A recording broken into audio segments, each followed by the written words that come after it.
Alright, hello everyone and welcome back to the channel. So in today's video we are going to be taking a look here at the 45 TP Habicha, the tier 7 in the new Polish heavy tank line. In this tank here, we'll just look at a few of the stats here and then we'll jump straight into some replays. So, the statistics on this tank are we have 1400 HP, armor on the turret is around 170 millimeters, around 100 on the sides, 70 on the rear, and the hull is sitting at around 110 millimeters, with 80 on the sides and 60 on the rear.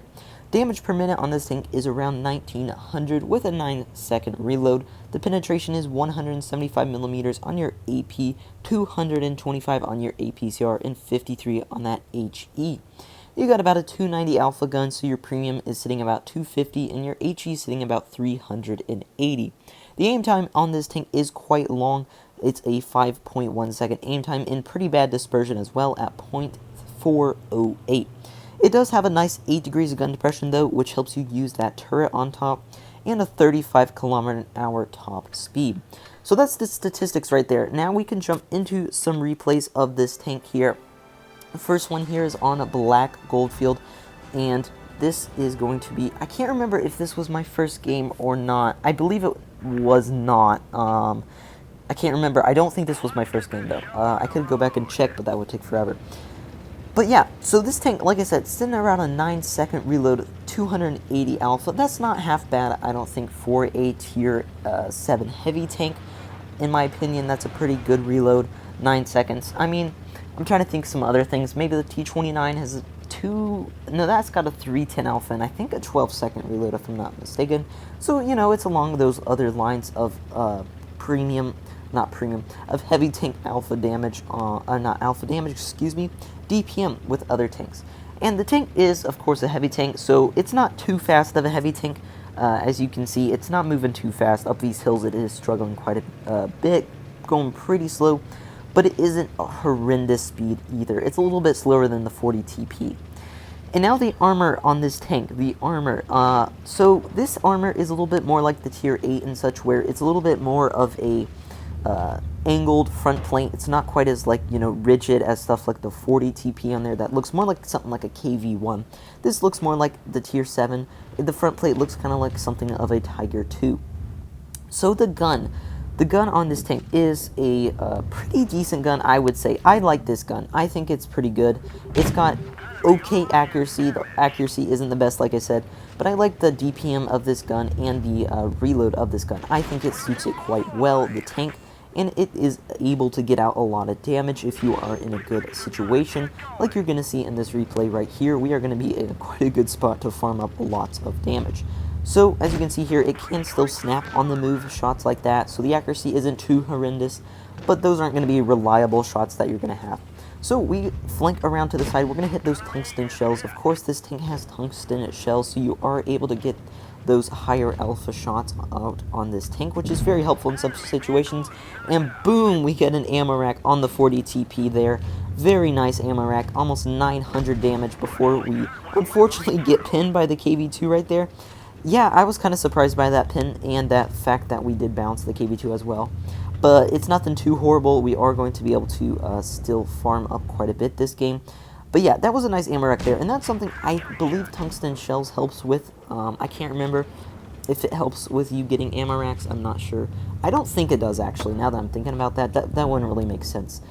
But we are able to continue to farm up this Smasher. KV2 goes down from our teammates. And look at this, over 2,000 bounce damage this game so far.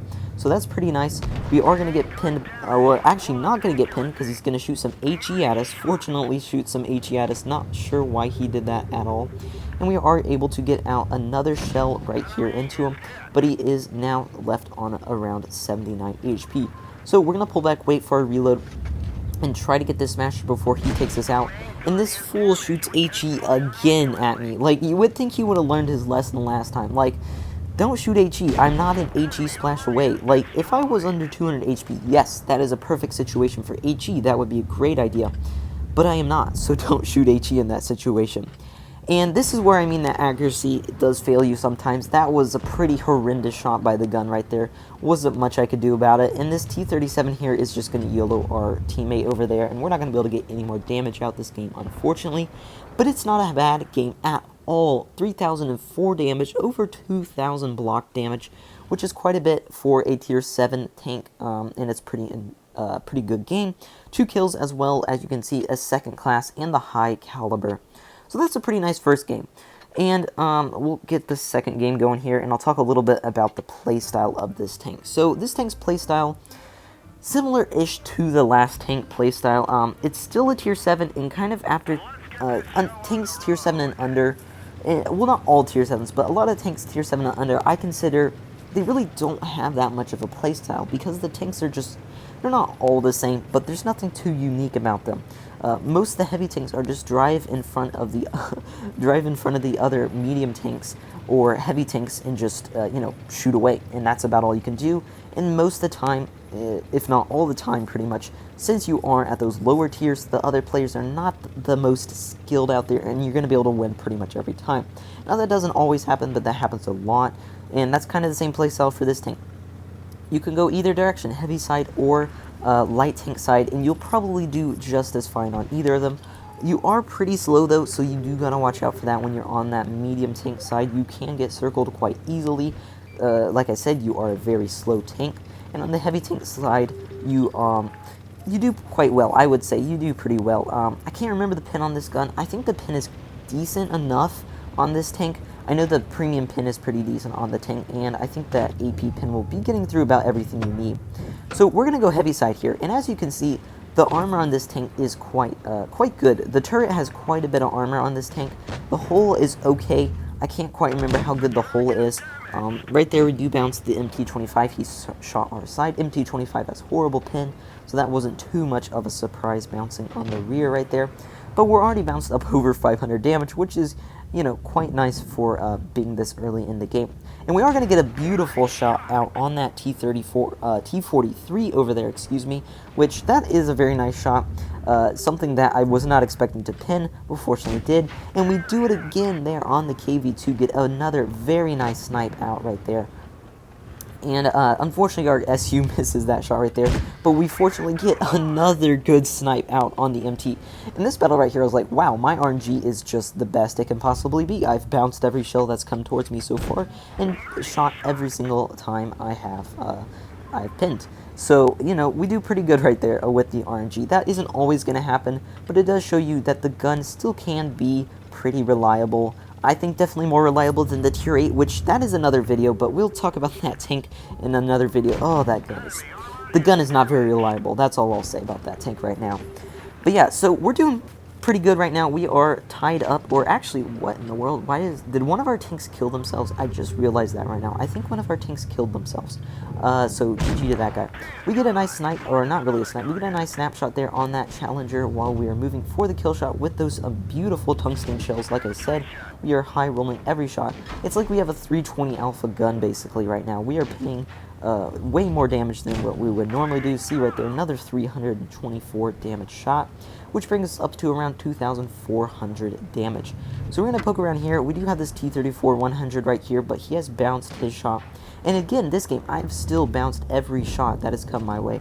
And now that MT-25 was moving way too fast for me to be able to hit, so we didn't get him. But yeah, so my kind of final thoughts on this tank are, I think this tank is really fantastic. I enjoyed this tank a lot while I was playing it. I kind of wish I had not free XP'd it quite so quickly, because I do not enjoy the tier 8 near as much as this tank. I really enjoyed this tank. So, the tier 6 and tier 7, great tanks in my opinion. I love both these tanks. I think they're pretty good tanks on the battlefield, tier for tier, doing quite well. Another 3,000 damage game with 2 kills, and sorry about that, second class and a high caliber. So yeah, that is the 45 TP Habicha or Habahi. I'm not sure how you say that still. But yeah, quite a good tank again, and I hope you guys enjoyed this video, and I'll see you in the next one. Bye.